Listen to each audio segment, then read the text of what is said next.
आईने दिला मुलीला आत्मविश्वास। प्रियाचा आज कॉलेजचा पहिला दिवस होता। इतके वर्ष अनुभवलेल्या शाळेच्या शिस्तप्रिय वातावरणातून आणि त्या स्कूल युनिफॉर्ममधून बाहेर पडून तिला आज अगदी मोकळं झाल्यासारखं वाटत होतं। कॉलेजच्या खास पहिल्या दिवशी घालायला घेतलेल्या त्या ड्रेसमध्ये प्रिया छानच दिसत होती। तिच्या शाळेतील जवळच्या दोघीही मैत्रिणींनी त्याच कॉलेजला ॲडमिशन घेतल्याने तिला एकटेपणाची भीती अशी फार वाटत नव्हती। तिघीही आज एकत्रच कॉलेजला गेल्या आणि मस्त धमाल करून आल्या। घरी आल्यावर आईला कॉलेजबद्दल किती सांगू नि किती नाही असे तिला झाले होते। हळूहळू ती कॉलेजमध्ये छान रुळली। रोज कॉलेजचे नवनवीन किस्से ती आईला घरी आल्या आल्या सांगत असे। पण प्रिया आज मात्र कॉलेजमधून घरी आली तेव्हा नेहमीच्या गोड आवाजात तिने आईला हाक मारली नाही। उलट काही न बोलता ती सरळ आपल्या खोलीत गेली। सीमाने तिचे पान वाढले आणि तिला जेवायला बोलावले, तर बाईसाहेब आज भूक नाही म्हणत चक्क झोपल्या होत्या। मग आईने पण ती दमली असावी म्हणून तिला निवांत झोपू दिली। खरं तर आज प्रियाचा मूड पार गेलेला होता। गादीवर पडता क्षणीच तिच्या डोळ्यासमोर आजचे दृश्य झरझर सरकले। नेहमीप्रमाणे कॉलेज आटपून बाहेर पडताच गेटच्या बाहेर 4-5 झटिंगन मुलांचं टोळकं उभं होतं आणि या मुलींना बघून त्यांनी अश्लील हावभाव करत मोठ्याने गाणी गात चिडवू लागले। प्रिया आणि तिच्या मैत्रिणी घाबरतच तिथून भरभर निघाल्या। आजवर शाळेच्या शिस्तप्रिय वाटणाऱ्या पण सुरक्षित अशा वातावरणात त्यांनी असले काही अनुभवले नव्हते। असले प्रकार कॉलेजमध्ये सर्रास चालतात हे त्यांनी ऐकले होते, पण एकूणच त्यांचे कॉलेजचे वातावरण छान असल्याने त्यांना आतापर्यंत असले काही अनुभव आले नव्हते। कॉलेज बाहेर मात्र कुठून बाहेरची मुले येऊन उभी राहत असे आणि असलंच एक टोळकं हल्ली रोज दिसायला लागत होतं आणि मुलींना त्रास देण्याचे या मुलांचे चाळे रोजच चालू झाले होते आणि कुणी ना कुणी मुली यांच्या आचरटपणाला बळी पडत होत्या।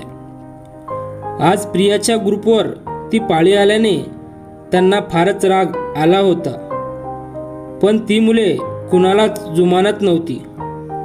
त्यांचे कॉलेज बाहेर प्रस्थ फार वाढले होते, त्यामुळे त्यांच्या भीतीने त्या काही करू शकल्या नाही। साहजिकच या सर्व गोष्टीमुळे प्रिया फार भांबावली होती।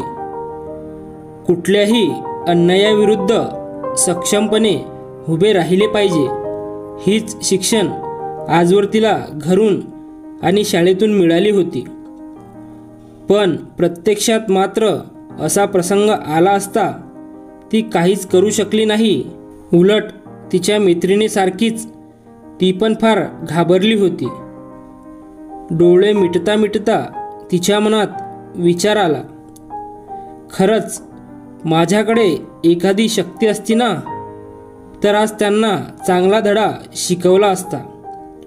असा विचार करतच ती झोपी गेली आणि काय आश्चर्य, तिला झोपेत स्वप्न दिसलं की तिला हवे तेव्हा अदृश्य होण्याची शक्ती मिळाली आहे आणि आज कॉलेजमधून निघताना तिने त्या टोळक्याला मुलींना चिडवताना बघताच अदृश्य होऊन त्यांना चांगला चोप दिला आणि परत कधीही असे न करण्यास बजावले।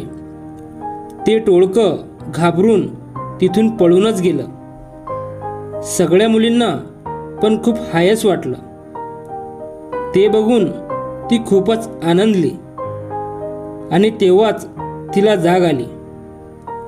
आपले स्वप्न आठवून तिलाच तिचे हसू आले आणि आपण स्वप्नात त्यांना कशी चांगली अद्दल घडवली हे आठवून ती एकदम सुखावली।